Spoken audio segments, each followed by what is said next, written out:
दोस्तों previous video में हमने डिस्कस किया कि किसी भी एल्गोरिथम की टाइम कॉम्प्लेक्सिटी को कैसे मेजर किया जाता है, जिसमें मैंने आपको बताया कि अगर मेरे पास कोई भी एक प्रोग्राम सेगमेंट हो और उसकी मुझे टाइम कॉम्प्लेक्सिटी निकालनी हो, यानी वो प्रोग्राम सेगमेंट कितना टाइम लेगा, तो उसका एक सिंपल सा मेथड ये होगा कि इसके अंदर जितने भी स्टेटमेंट है उसका आप एक टेबल बनाइए कि वो स्टेटमेंट कितनी बार रन हो रहे हैं, फिर हर एक स्टेटमेंट कितना टाइम लेगा, इसे आप पहले से कुछ अज्यूम कर लीजिए। ऑब्वियसली वो मशीन पर डिपेंड करेगा।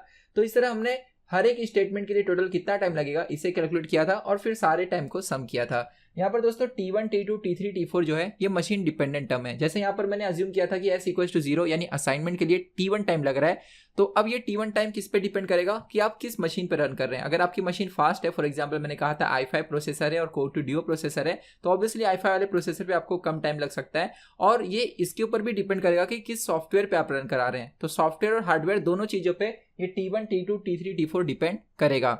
तो क्वेश्चन ये है कि क्या हम कोई टाइम कॉम्प्लेक्सिटी की ऐसी एक्सप्रेशन बना सकते हैं या हम एक कोई ऐसा मेजरमेंट का मेथड बना सकते हैं जो मशीन इंडिपेंडेंट हो, मतलब ये जो T1, T2, T4 दिख रहे हैं इस पे डिपेंड ना करे।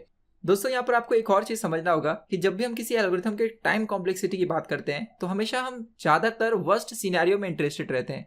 जैसे अगर मैं एक एल्गोरिथम बना रहा हूँ सर्चिंग के लिए, तो मैं उस केस में इंटरेस्ट रहूंगा कि जब n की वैल्यू यानी इनपुट साइज बहुत बड़ी हो जाए तो वो सर्चिंग कैसे परफॉर्म कर पा रहा है, एफिशिएंटली कर पा रहा है कि नहीं कर पा रहा है। फॉर एग्जांपल अगर हम फेसबुक की बात करें तो फेसबुक के पास मिलियंस ऑफ यूजर हैं। जब आप फेसबुक पे किसी यूजर को सर्च करते हैं तो कैसे वो फटाफट सर्च करके बता देता है। तो उसी तरह दोस्तों जब आप किसी सर्चिंग एल्गोरिथम को डेवलप करते हैं तो आपको ये चेक करना होता है कि वो सर्चिंग एल्गोरिथम बहुत बड़े इनपुट साइज के लिए, मतलब जब जिस डेटा पे आप सर्च कर रहे हैं वो डेटा का साइज बहुत बड़ा है, तो आपका एल्गोरिथम एफिशिएंटली काम कर पा रहा है कि नहीं। एफिशिएंटली मतलब वो टाइम कम ले रहा है कि नहीं ले रहा है। अगर वो अभी तक के डेवलप किए गए सारे एल्गोरिथम से कम टाइम ले रहा है तो आपका एल्गोरिथम बेस्ट माना जाएगा। तो हमेशा हम एल्गोरिथम की टाइम कॉम्प्लेक्सिटी का कौन सा केस लेते हैं, वर्स्ट केस, मतलब बहुत बड़े इनपुट साइज के लिए हम देखते हैं कि वो एल्गोरिथम कैसे बिहेव कर रहा है। हम ऐसे नहीं देखेंगे कि कोई सर्चिंग एल्गोरिथम है तो वो 2 इनपुट साइज यानी 2 चीजों पे कैसे सर्च कर पा रहा है, 3 चीजों पे कैसे सर्च कर पा रहा है, इसमें हम इंटरेस्ट नहीं रहते हैं। बहुत बड़े वैल्यूज के लिए, जैसे अगर हमारे पास 1 लाख ऑफ इनपुट है उसके अंदर सर्चिंग कैसे कर पा रहा है, ठीक है। तो यहाँ पर अगर आप इस एक्सप्रेशन को देखेंगे T ऑफ n जो यहाँ पर है, T of n equal to 2T1 plus T2 plus n times T2 plus T3 plus T4। तो यहाँ पर अगर n की वैल्यू बहुत बड़ी हो जाए, यानी अगर n टेंड्स टू इन्फिनिटी हो जाए, तो इस केस में ये दोनों के दोनों टर्म जो है ये तो कांस्टेंट है, तो ये n के सामने एरर हो जाएंगे। और उस केस में क्या होगा कि T ऑफ n जो है ये अप्रोक्सीमेटली हो जाएगा n टाइम्स ये जो T2 plus T3 plus T4 है, इसे मैं k कह देता हूं। तो आप देखेंगे T ऑफ n ये अप्रोक्सीमेटली हो जाएगा एन के इक्वल। इसे मैं कुछ और एग्जाम्पल के जरिए आपको समझाता हूं। और दोस्तों यहां से हम धीरे धीरे समझेंगे कि कैसे हम एक ऐसा अप्रोच बना सकते हैं जो मशीन इंडिपेंडेंट हो। वो कैसे पॉसिबल हो पाया, बिकॉज हम हमेशा किसी भी एल्गोरिथम के वर्स्ट केस सिनेरियो में इंटरेस्टेड रहते हैं। सो दोस्तों इसके बाद वाला एग्जाम्पल जो मैं आपको दिखा रहा हूं उसे देखिएगा, जहां पर मैं कुछ इक्वेशंस आपको शो करूंगा। तो देखिए यहाँ पर फर्स्ट जो हमारा टाइम कॉम्प्लेक्सिटी का इक्वेशन है T of n equal to T1 into n plus 7T2। अब यहां पर अगर मैं n की वैल्यू इंफिनिटी के करीब ले लूं, यानी n बहुत बड़ा ले लूं, तो ये जो टर्म है 7T2 ये एरर हो जाएगा किसके सामने, n के सामने। इसलिए मैं कह सकता हूं कि T ऑफ n जो है ये अप्रोक्सीमेटली किसके इक्वल हो जाएगा, T1 टाइम्स n के। वैसे दोस्तों अगर हम लोग कुछ और एग्जांपल्स यहां पर ले, जैसे नेक्स्ट वाला जो मैं आपको शो कर रहा हूं इसे देखिएगा, T of n equals to T1 plus T2 into n square plus 2T1n into plus 5T3। अब यहां पर अगर मैं n की वैल्यू इंफिनिटी के करीब ले लूं तो आप देखेंगे कि ये जो n स्क्वायर है ये डोमिनेट कर लेगा और बाकी के सारे टर्म एरर हो जाएंगे। जैसे अगर एक एग्जांपल के लिए n की वैल्यू 2⁴ ले ले, ठीक है, 2⁴, तो अगर मैं उसका स्क्वायर करूं तो वो हो जाएगा 2�80, राइट। और यहां पर क्या है, n 2⁴ और प्लस ये कुछ कांस्टेंट है, ठीक है, ये 2 इंटू T1 ये भी कुछ कांस्टेंट है, जैसे मैं k कह देता हूं या K1 कह देता हूं, और वो जो 5 इंटू T3 है इसे मैं K2 कह देता हूं। तो दोस्तों 2�80 इसके साथ ये T1 प्लस T2 मल्टीप्लाई में है, तो इसे मैं कह देता हूं सपोज K3, ठीक है। अब देखिए ये जो टर्म है K3 इंटू 2�80 ये तो दोस्तों बहुत ज्यादा बड़ा है ना एज कंपेयर टू दिस। तो मैं कह सकता हूं ना कि अगर n की वैल्यू बहुत बड़ी हो गई तो ये टर्म डोमिनेट हो जाएगा और बाकी के टर्म उसके सामने एरर होंगे, किसके सामने, n स्क्वायर के सामने। तो इसलिए बहुत बड़े n वैल्यू के लिए मैं कह सकता हूं कि T of N is approximately equals to what T1 plus T2, जिसे मैं कह रहा हूं K3 some constant into n square, right. एक और एग्जांपल के जरिए से समझते हैं दोस्तों। यहाँ पर मैं एक और एग्जांपल थर्ड वाला ले रहा हूँ, जिसमें हम T ऑफ n को ले रहे हैं। T ऑफ n मतलब time complexity in terms of n। n क्या है? Input sides, okay. जैसे प्रीवियस केस में फॉर लूप n टाइम चल रहा था, तो वो n यूजर देगा कि 50 बार चलाना है कि 100 बार चलाना है, तो उसे हम इनपुट साइज कहते हैं। दोस्तों यहाँ पर आप देखेंगे T2 into 2n then plus n cube, and उसके बाद मतलब मैं सारे वेरिएबल्स टर्म की बात करूं अगर, तो यहाँ पर 2n है, यहाँ पर n क्यूब है और यहाँ पर n है, बाकी सब तो कांस्टेंट है। T1 T2 T3 ये सब कांस्टेंट्स है।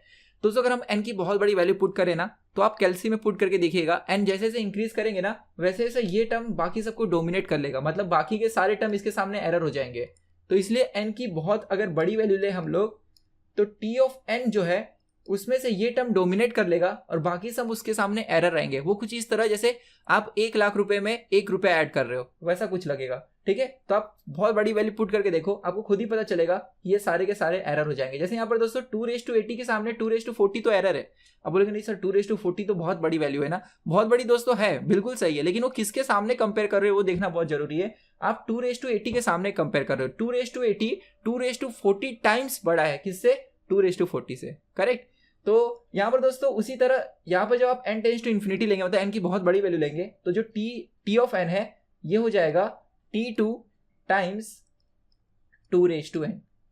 तो एक चीज हमने यहाँ पर ऑब्जर्व की कि ये जो तीनों सिनेरियो थे, अगर हम n की बहुत बड़ी वैल्यू ले, तो जो टाइम कॉम्प्लेक्सिटी की इक्वेशन होती है, वो सिर्फ एक ही टर्म पे डिपेंड करती है। वो कौन सा टर्म होता है? जो सबसे हाईएस्ट वाला होता है पूरे के पूरे एक्सप्रेशन में, जो सबसे हाईएस्ट ग्रोइंग फंक्शन होता है। जैसे 2:n, n क्यूब और n, ये तीनों में से हाईएस्ट ग्रोइंग फंक्शन कौन सा है?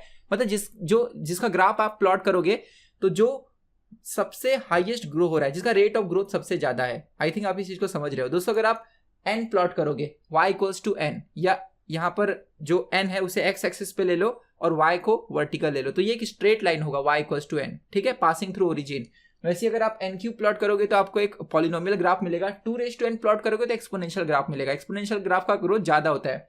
और इसी को एक और तरीके से समझ सकते हो कि n की वैल्यू पुट करोगे तो 2:n जो है वो हमेशा बाकी सबसे बड़ा होगा। अगर n की वैल्यू आप बहुत बड़ी पुट करते हो तो आपको ये देखने को मिल जाएगा कि 2:n ये बाकी सबको डोमिनेट कर लेता है, यानी n क्यूब और n उसके सामने एरर होते हैं। तो क्या मैं ऐसे कंक्लूड कर सकता हूँ? अब इस चीज को मैं कंक्लूड यहाँ पर करता हूँ कि अगर हम लोग बहुत ही बड़े वैल्यू ऑफ n की बात करें, तो पूरी की पूरी टाइम कॉम्प्लेक्सिटी सिमट कर एक एक्सप्रेशन में कन्वर्ट हो जाती है। सबसे बड़ा फंक्शन कौन सा है? Into some constant. जैसे यहाँ पर मैं एग्जांपल के जरिए बताता हूँ। सपोज कि मेरे पास सेम प्रोग्राम की 2 कॉपी है, तो यहाँ पर मैंने ये जो दिखाया हुआ है ये एक ही प्रोग्राम के 2 कॉपी है, ठीक है, और उसे मैं 2 अलग अलग मशीनों पे रन करता हूँ। एक ये मशीन यहाँ पर आपको दिख रही है डेस्कटॉप, और दूसरा दिख रहा है लैपटॉप। मैं एक बार फिर से आपको बताना चाहूंगा कि मेरे पास एक ही प्रोग्राम की 2 कॉपी है, सेम पूरा प्रोग्राम सेम है, उसे मैं 2 अलग अलग मशीनों पे रन करता हूँ, ठीक है। और जब ये मशीनों पे मैं रन करूंगा तो इनकी जो टाइम कॉम्प्लेक्सिटी निकलेगी, अभी भी हमने देखा कि अगर हम लोग n की बहुत बड़ी वैल्यू ले, यानी अगर इसकी मैं टाइम कॉम्प्लेक्सिटी कैलकुलेट करूं for n tends to infinity, तो पूरा का पूरा t ऑफ n का इक्वेशन जो है वो किस में कन्वर्ट हो जाता है? सम कांस्टेंट टाइम्स कोई फंक्शन। वो फंक्शन क्या होगा? जो पूरे एक्सप्रेशन में सबसे बड़ा होगा। जैसे एक एग्जांपल के तौर पे दूं यहाँ पर, तो t of n equals to suppose T1 n square plus T2, ठीक है। तो जब n बहुत बड़ा हो जाएगा तो t ऑफ n जो है ये हमें मिलेगा T1 into n square approximately, right, क्योंकि ये एरर हो जाएगा। दोस्तों ये टर्म हो गया मशीन डिपेंडेंट T1, लेकिन ये टर्म क्या मशीन पे डिपेंड कर रहा है? नहीं, n तो नंबर ऑफ इनपुट्स है ना। इसलिए मैं कह सकता हूं कि आखिरकार जब n की वैल्यू बहुत बड़ी हो जाएगी तो आप मशीन चाहे कितने भी बदले, लेकिन जो टाइम कॉम्प्लेक्सिटी का इक्वेशन होगा वो कुछ इस तरह दिखेगा, some constant k1 into F of N, and दूसरे मशीन पे some constant k2 into F of N. यानी अगर मेरे पास 2 सेम प्रोग्राम है, उसको मैं अलग अलग मशीनों पे रन करूं, मशीनें कैसे भी रहने दो, तो एक मशीन पे अगर टाइम कॉम्प्लेक्सिटी का इक्वेशन हमें मिल रहा है 2 इंटू एन स्क्वायर, तो दूसरे पे हमें कुछ इस तरह मिल सकता है 4 इंटू एन स्क्वायर। लेकिन ये जो पार्ट है वो दोनों मशीन पे सेम रहेगा, सिर्फ ये पार्ट चेंज होगा। यानी कि दोनों मशीनों पे जो पार्ट चेंज हो रहा है वो कांस्टेंट वाला है और कौन सा पार्ट नहीं चेंज हो रहा है, ये F of N. I hope आपको ये क्लियर है। इस तरह मैंने आपको एक ऑब्जर्वेशन यहाँ पर करा है कि प्रोग्राम चाहे कैसा भी रहने दो, आप किसी भी मशीन पे रन करो, एक ही प्रोग्राम को अगर आप अलग अलग मशीनों पे रन करते हो तो सारे मशीनों पे टी ऑफ एन में एक चीज जो फिक्स होगी वो है एफ ऑफ एन। और इसी एफ ऑफ एन को लेकर दोस्तों हम एक मैथमेटिकल मॉडल बनाएंगे जो मशीन इंडिपेंडेंट होगा। यानी अगर मुझे किसी भी प्रोग्राम की टाइम कॉम्प्लेक्सिटी कैलकुलेट करनी है, या इसे किसी और लैंग्वेज में बोलूं कि अगर मेरे पास सपोज 2 एल्गोरिथम्स है और मुझे ये देखना है कि कौन सा एल्गोरिथम अच्छा है, कौन सा एल्गोरिथम खराब है, तो दोस्तों मुझे बस ये चेक करना होगा कि दोनों एल्गोरिथम में से ये जो मशीन इंडिपेंडेंट टर्म है एफ ऑफ एन, ये किस में छोटा है, ये किस में बड़ा है। और यहीं से दोस्तों शुरुआत होती है असिम्प्टोटिक एनालिसिस की, जिसे मैं आने वाले नेक्स्ट वीडियो में आपको बताऊंगा। सो आई होप दोस्तों आपको इतना पूरा क्लियर हो गया होगा कि ये जो एफ ऑफ एन है दिस इज मशीन इंडिपेंडेंट। और अगर मेरे पास 2 एल्गोरिथम्स हो, एल्गो 1 एंड एल्गो 2 जो यहाँ पर मैंने दिखाया है, तो अगर मैं दोनों की टाइम कॉम्प्लेक्सिटी को कैलकुलेट करूं for N tends to infinity, तो उनकी एक्सप्रेशन जो है दोस्तों वो कुछ इस तरह निकलेगी कि T of N equals to k1 F of N and p of N equals to k2 g of N. तो मुझे अगर ये चेक करना है कि एल्गोरिथम 1 एंड एल्गोरिथम 2 में से कौन सा एल्गोरिथम एफिशिएंट है, तो मुझे बस ये देखना होगा कि यार ये k1 k2 तो मशीन पे डिपेंड करते हैं, लेकिन f of N and g of n ये मशीन पे डिपेंड नहीं करते। तो मैं बस इतना चेक करूंगा कि f ऑफ एन और g ऑफ एन में से कौन छोटा है कौन बड़ा है। जो छोटा होगा यानी वो एल्गोरिथम कम टाइम लेगा और जो बड़ा होगा वो एल्गोरिथम ज्यादा टाइम लेगा। आई होप आपको ये पूरा का पूरा अच्छे से क्लियर हुआ कंसेप्ट। सो दोस्तों नेक्स्ट वीडियो में मैं आपको बताऊंगा कि कैसे हम 2 एल्गोरिथम्स की टाइम कॉम्प्लेक्सिटी को मशीन इंडिपेंडेंट अप्रोच से कैलकुलेट कर सकते हैं, जिसे हम असिम्प्टोटिक एनालिसिस कहते हैं। सो मिलते हैं नेक्स्ट वीडियो में। बहुत बहुत धन्यवाद।